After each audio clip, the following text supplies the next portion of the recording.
नमस्कार विद्यार्थियों, मैं डॉक्टर शारदा भंडारी, सह आचार्य राजकीय महाविद्यालय सिरोही। आज मैं मम्मट के काव्य प्रकाश का वैशिष्ट्य विषय पर चर्चा करूंगी। मम्मट और उनके ग्रंथ काव्य प्रकाश ने अलंकार शास्त्र के क्षेत्र में बड़ा गौरव तथा आदर प्राप्त किया है। उस गौरव का कारण ग्रंथ की अपनी विशेषताएं हैं। काव्य प्रकाश की सबसे बड़ी विशेषता, जिसके कारण उसका इतना अधिक गौरव प्राप्त हुआ और उसका इतना अधिक प्रचार हो सका, उसकी सूत्र शैली और विषय बाहुल्य है। मम्मट ने काव्य प्रकाश में संक्षेप में काव्य शास्त्र से संबंध रखने वाले सारे विषयों का प्रतिपादन बड़े सुंदर रूप में कर दिया है। भरत मुनि से लेकर भोजराज तक लगभग 1200 वर्षों में अलंकार शास्त्र के विषय में जिस विशाल साहित्य का निर्माण हुआ, उसका दिग्दर्शन आचार्य मम्मट ने करवाया है। मम्मट ने इन सारे विशाल साहित्य का मंथन कर उसका सारभूत जो नवनीत प्राप्त किया, वह काव्य प्रकाश है। अलंकार शास्त्र की दृष्टि से भरत के नाट्य शास्त्र का नवनीत है रस सिद्धांत।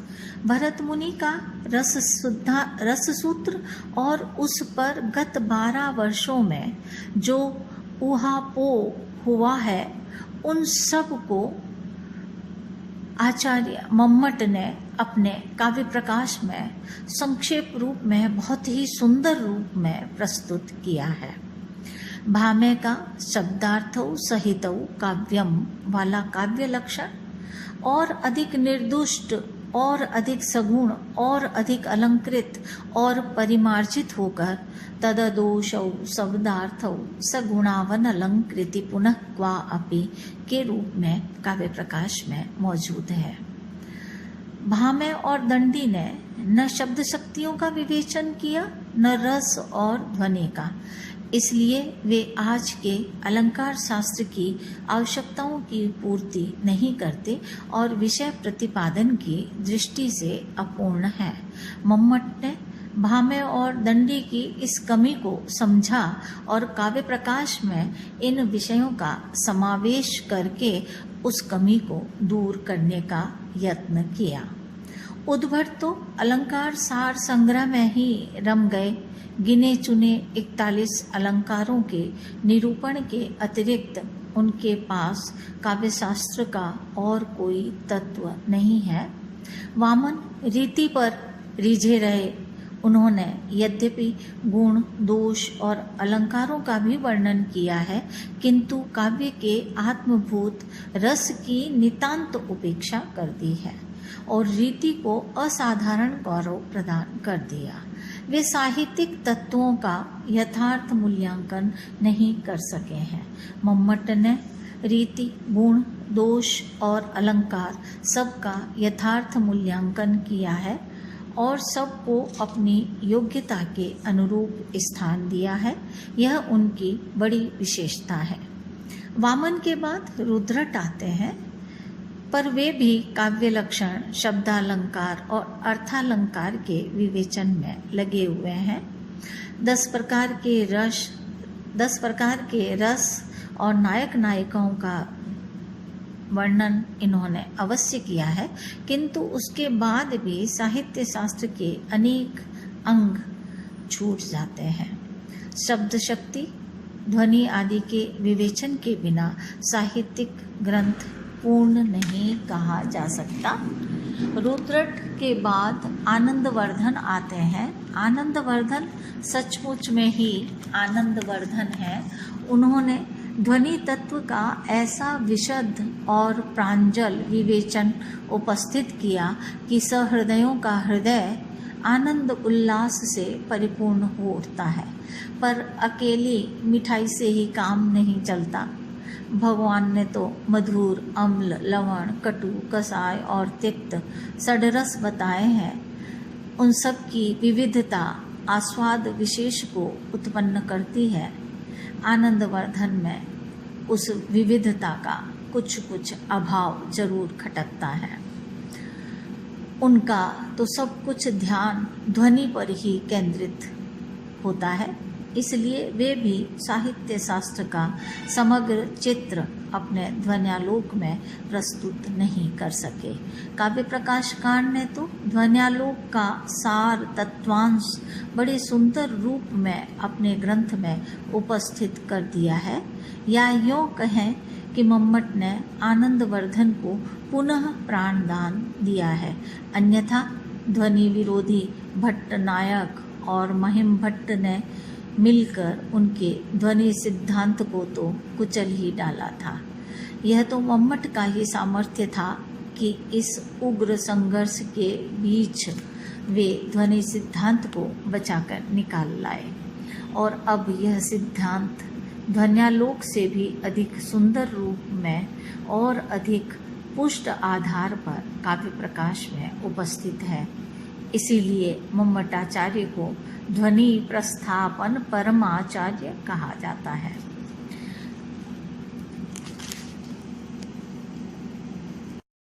आनंदवर्धन के बाद अभिनव गुप्त आते हैं। वे बड़े उद्भट विद्वान और प्रौढ़ लेखक थे। ध्वन्यालोक लोचन और अभिनव भारती दोनों साहित्य शास्त्र के लिए बड़ी देन है, परंतु वे दोनों मिलकर भी साहित्य को पूर्ण नहीं कर रही है। काव्य के आवश्यक अंग, दोष और अलंकारों का विवेचन उनमें नहीं है, इसलिए वे अलंकार शास्त्र की दृष्टि से अपूर्ण और एकदेशी ही कहे जा सकते हैं। काव्य प्रकाश ने उनकी इस अपूर्णता को पूर्ण किया है। लोचन में अभिनव गुप्त ने ध्वनि सिद्धांत का उद्धार करने का प्रयत्न किया है और अभिनव भारती में नाट्य शास्त्र का।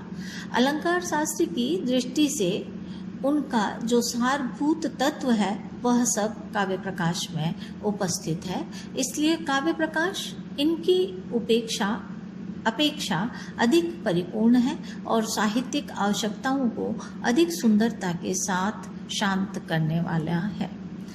इनके बाद राजशेखर आते हैं। ये तो बस मुरारेश तृतीयः पंथाः हैं।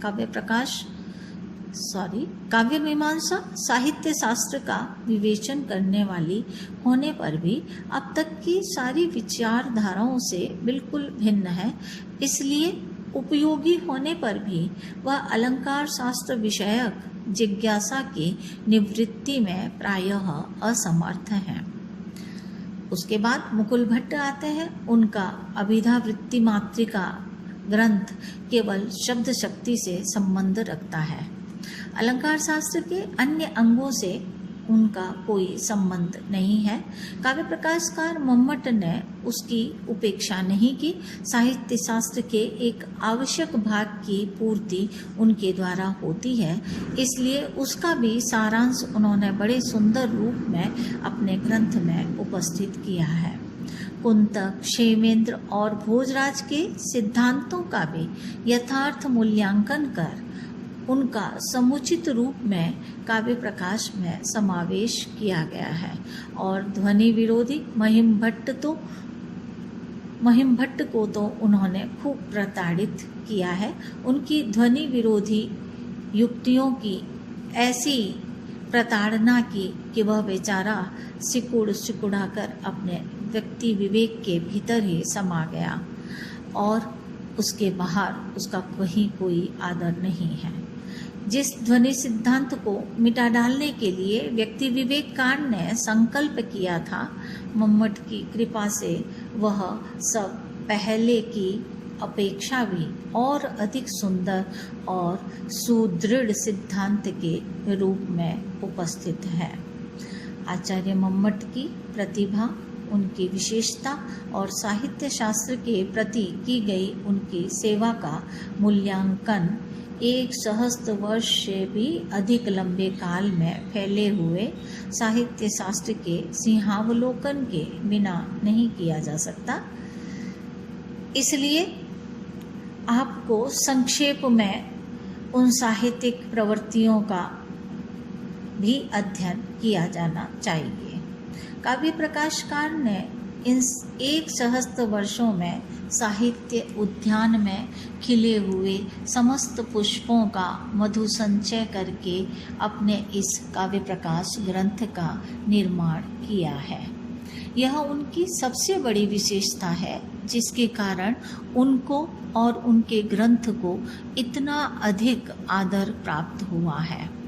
काव्य प्रकाशकार ने अपने पूर्ववर्ती सारे अलंकार शास्त्रियों के गुणों, सारी उत्तम बातों का एक साथ संग्रह कर दिया गया है और उनमें जो त्रुटियां या न्यूनताएं थी उनको दूर कर एक सर्वांग पूर्ण साहित्य ग्रंथ उपस्थित करने का प्रयत्न आचार्य मम्मट ने किया है। इसलिए काव्य प्रकाश इतना सार गर्भित, महत्वपूर्ण एवं उपादेय ग्रंथ बन गया कि उस एक ही ग्रंथ का अध्ययन कर लेने से साहित्य शास्त्र का पूर्ण ज्ञान प्राप्त किया जा सकता है। इसलिए काव्य प्रकाश वस्तुतः एक महती रचना है।